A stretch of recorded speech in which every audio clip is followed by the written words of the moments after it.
आज की वीडियो में बात करने वाला 4 ऐसी बातें जो 10th 12th या कॉलेज स्टूडेंट या फिर ऐसे पेरेंट्स जिनके बच्चे कॉलेज कर रहे हैं या फिर 12th तक पढ़ रहे हैं, स्टडी कर रहे हैं, यानी कि तो उनके लिए बहुत ही लाइफ में मोस्ट रोल अदा करने वाली है।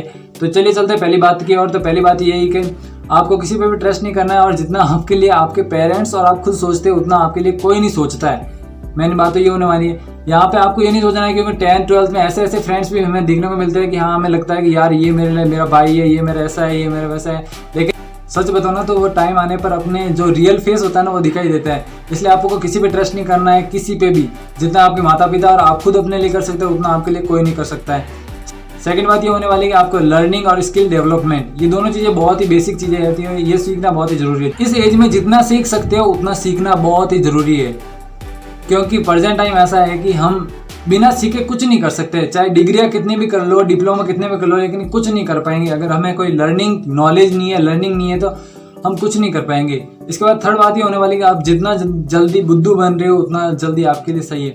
आप सोच रहे होंगे कि आपकी 12th होते ही आपकी लाइफ में ट्विस्ट आना स्टार्ट हो गए होंगे, और होता है, सबके साथ लगभग होता ही है। क्योंकि हमारी 11th क्लास में आते हैं या 10th में आते हैं, हमारे बहुत बड़े बड़े सपने होते हैं, उनको साकार करने के लिए हम सोचते हैं। लेकिन फिर सोचते हैं कि यार 12th होने तो दो, 12th होते ही तो हम अपने सपनों को साकार कर लेंगे, 12th होते ही हम ये करेंगे, हम वो करेंगे। लेकिन जैसे 12th होती है तो हमारे पास बहुत सारे ट्विस्ट आते हैं। हम करें क्या? हम खुद की कॉलेज फीस तक पे नहीं कर पाते हैं। मैंने यहाँ पे बताऊँगा कि जैसे आप कोई काम करते हो तो आप उसमें बुद्धू बन रहे हो तो आपके लिए बेनिफिट है। इस एज में आप किसी भी काम में बुद्धू बन रहे हो, पागल बनाया जा रहा है, फिर भी आपके लिए बेनिफिट है।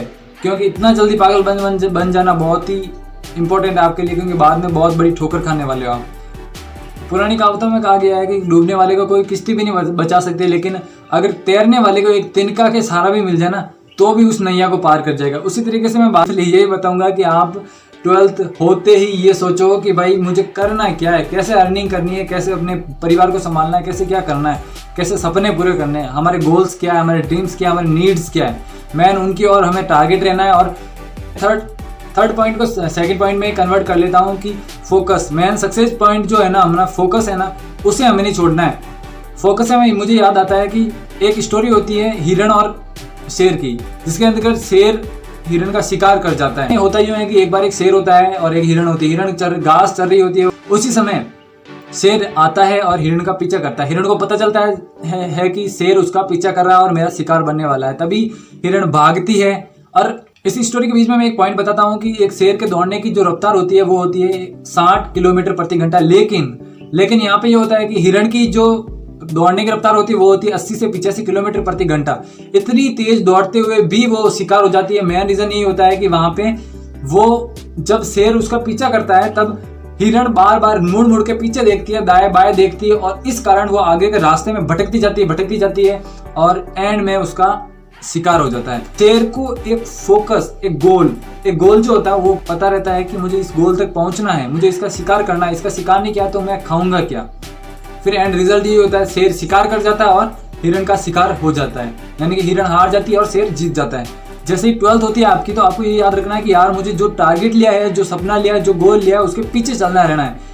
क्योंकि 360 डिग्री समाज ऐसा है जहां पर हमें सिर्फ ये सुनने को मिलता है कि तुझसे कुछ नहीं होगा, आपको नीचा दिखाया जाएगा। बहुत बार आप काम करोगे तो बीच में ऐसे अपवाद, जिसे हम एक अपवाद कह सकते हैं, ऐसे लोग आएंगे जो आपको नीचा दिखाना चाहेंगे, आपके दाएं या बाएं ऐसे लोग आएंगे। ठीक है, आपको उन पे ध्यान नहीं देना है। जिस तरीके से इस कहानी में शेर अपने मेन टारगेट को विजन रखता है, उसी तरीके से आपको अपने टारगेट को केंद्र एक जगह फोकस कर लेना है। लेकिन अगर इस सफर में अगर ऐसा कुछ कर लिया कि हिरण की तरह कर लिया, दाएं बाएं की सुन ली, पीछे की सुन ली, ऐसा कर लिया, तो आप पक्का 100% लिख के ले लो, आप फेल होने वाले हो। आप इस बात को गांठ बांध लेना कि आप किसी की सुननी नहीं, आप जो कर रहे हो आप सही कर रहे हो, लेकिन आप उसको सही वे से करना है। सही वे से करोगे तो आपको वो सक्सेस मिलेगा।